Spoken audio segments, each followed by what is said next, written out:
আমি কাউকে ভালোবাসলাম মানেই সেও আমাকে একইভাবে ভালোবাসবে, এটা কখনোই বাধ্যবাধকতা নয়।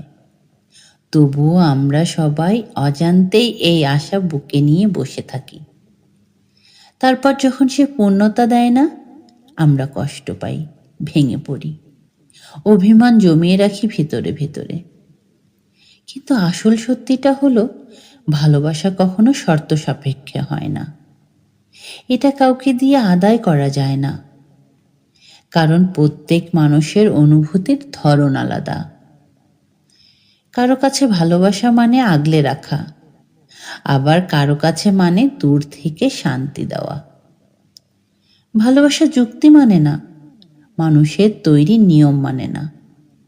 এটা এক অদ্ভুত অনুভূতি, যেখানে হিসাব চলে না, কেবল অনুভব করা যায়।